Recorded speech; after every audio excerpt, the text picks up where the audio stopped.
Welcome to the Deep Dive. I'm your host, and I want you to imagine something for a second. Oh, setting the scene right away. I love it. Yeah, try to picture this.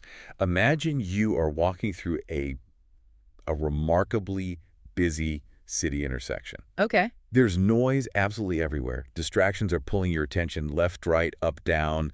You have, a dozen different voices trying to sell you something. Right, demanding your focus. Exactly. Or they're promising some, quick fix to your problems.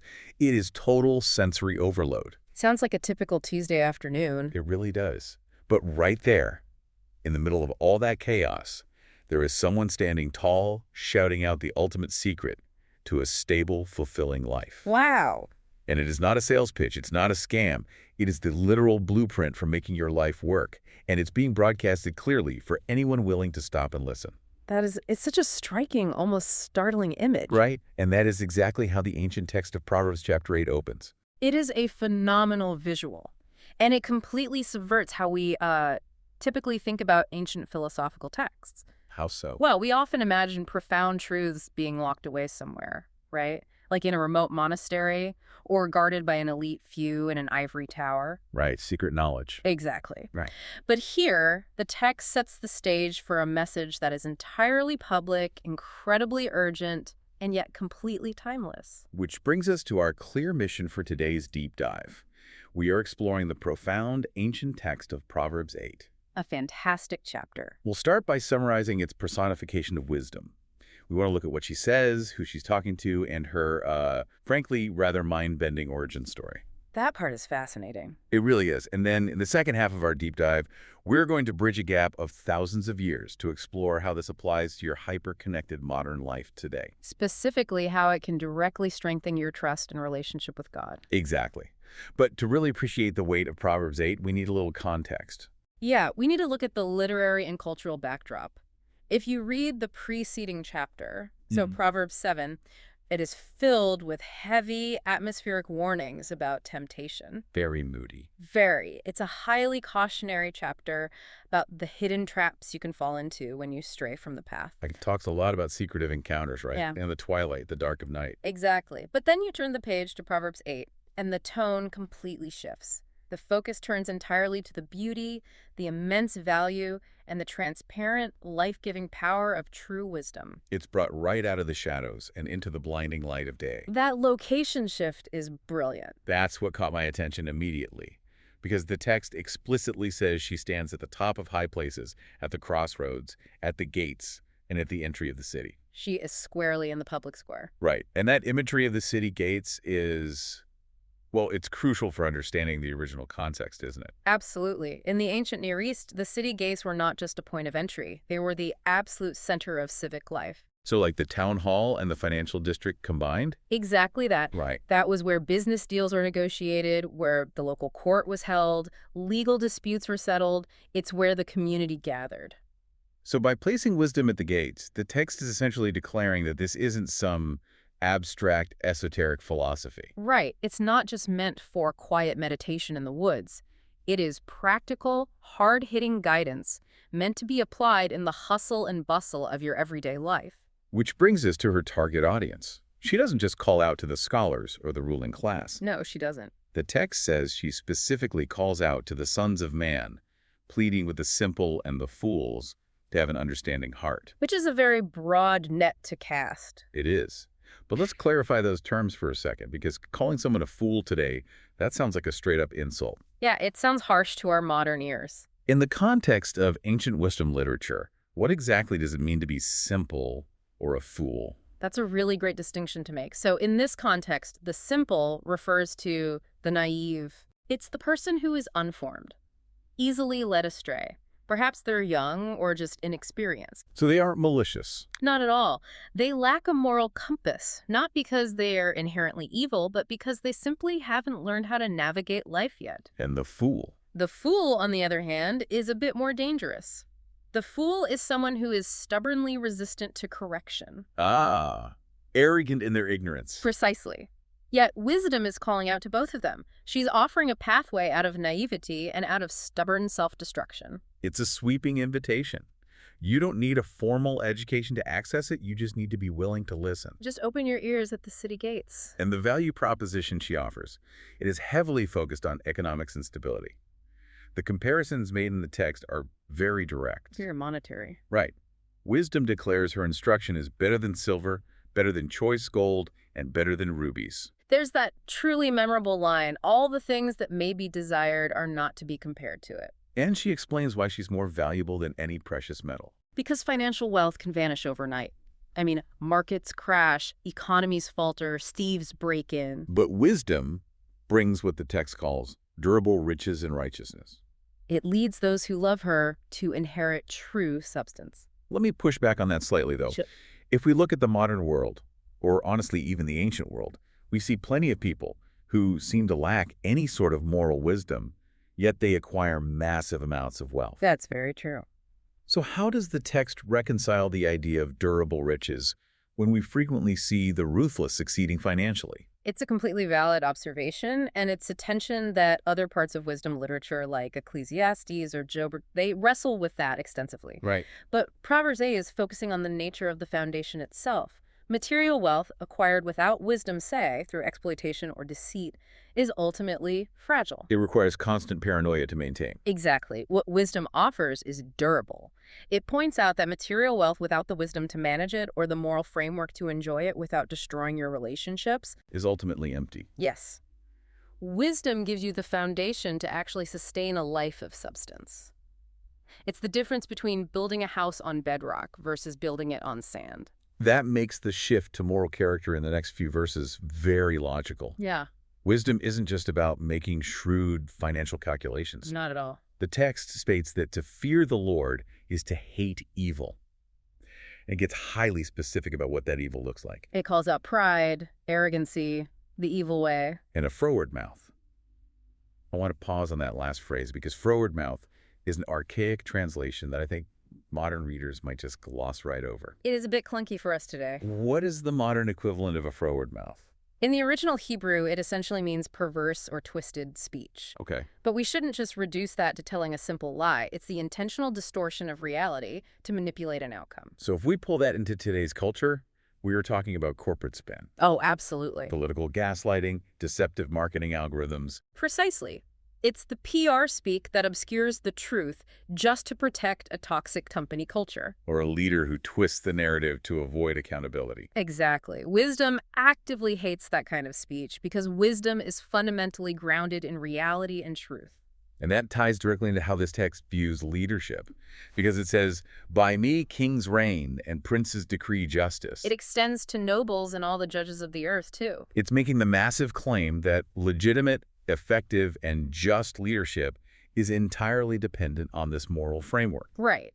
Because if a leader, whether that's an ancient king or a modern head of state, operates on pride or twisted speech, they might hold on to power for a while. But the cracks will show. They will inevitably breed cynicism and instability in the system they govern.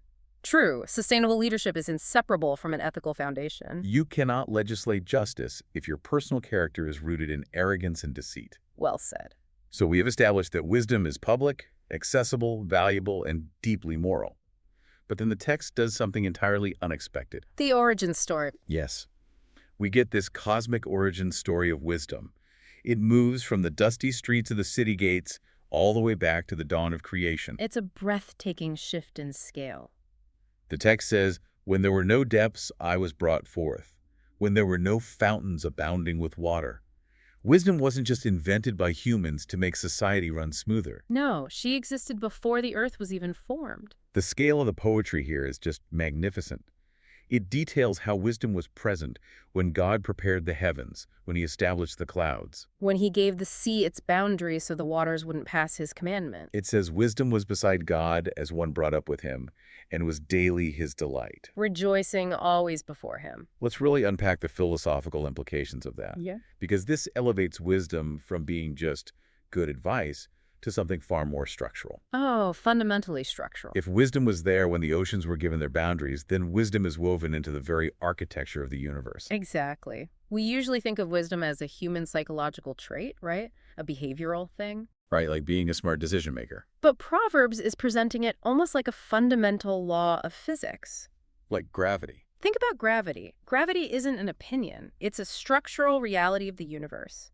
If you ignore gravity and step off a roof, you will suffer the consequences, regardless of whether you believe in gravity or not. The pavement doesn't care about your beliefs. Exactly. And the text is arguing that moral wisdom, things like honesty, justice, and humility, are just as foundational to the fabric of reality as the laws of thermodynamics.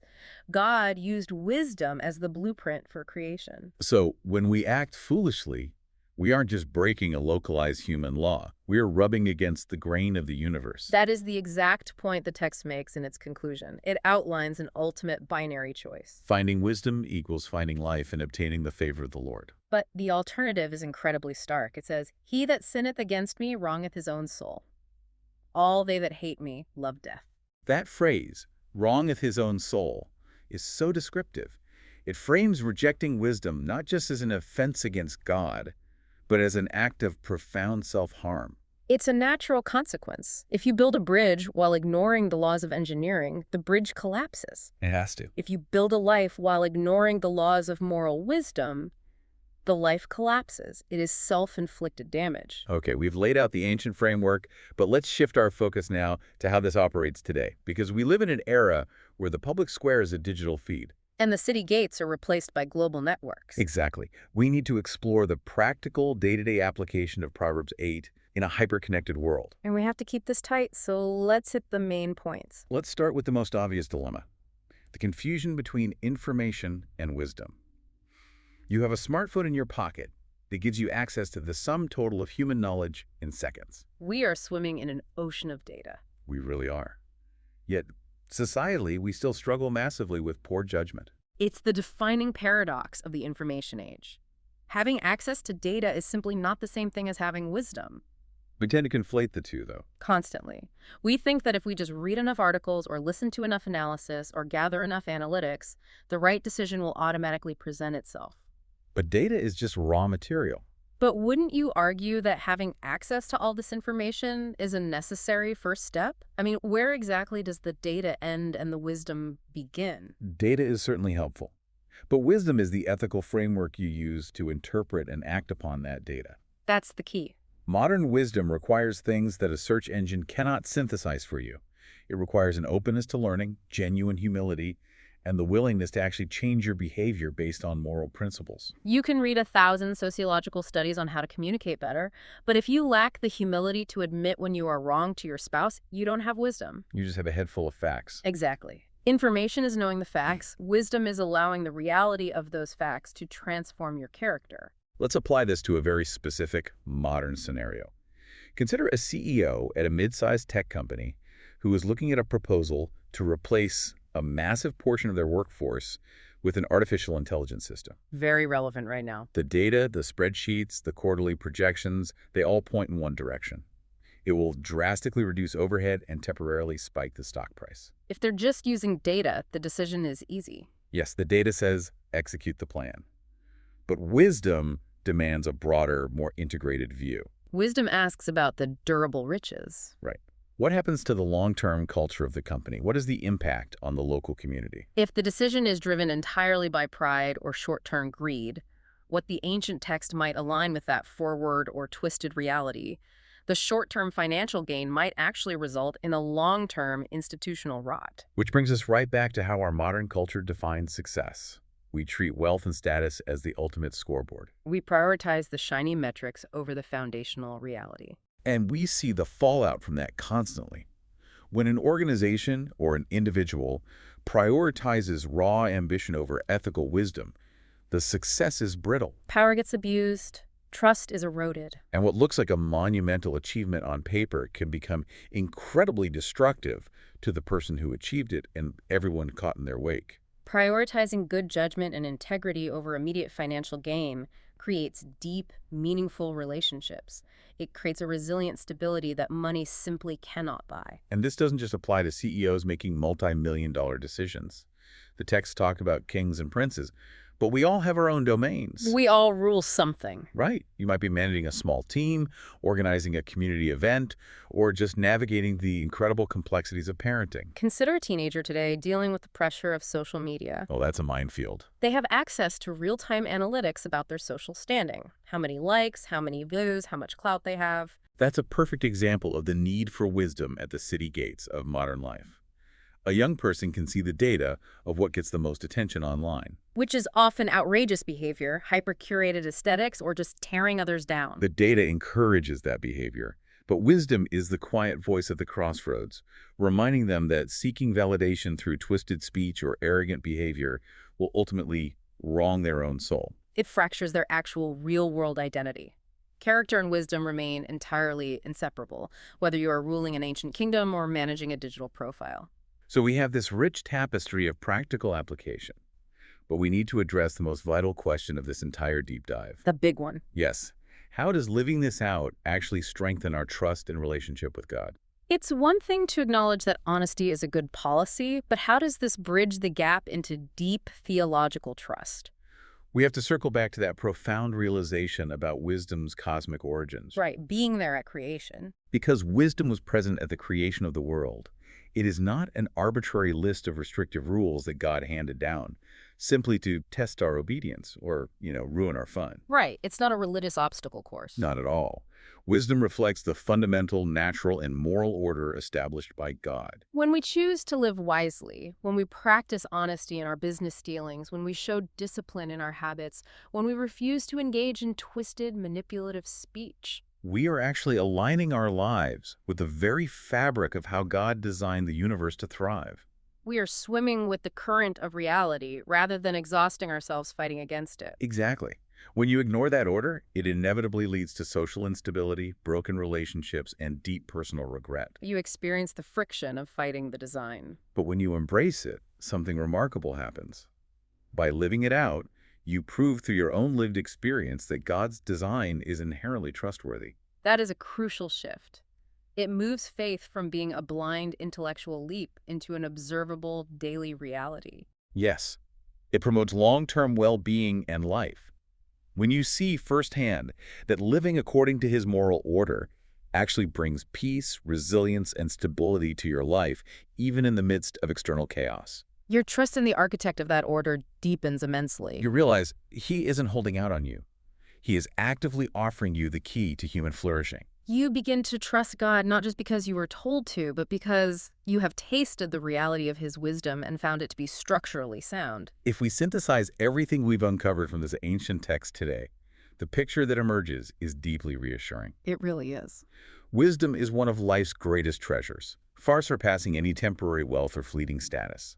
And the best part, she isn't hiding from you. She is standing right in front of you, calling out in the busy intersections, the boardrooms, and the digital feeds of your daily life. She is completely accessible, offering you stability, favor, and a profound alignment with the way God intricately designed the universe. Wisdom is standing at the metaphorical gates of your life right now. In every decision you make, in how you treat your relationships, in how you exercise your leadership, she is offering you a definitive choice. You can align with the truth and find true life. Or you can embrace the twisted reality of foolishness and ultimately harm your own soul. The blueprint is fully available, but the choice of how to build is entirely yours. How will you apply this information in your life?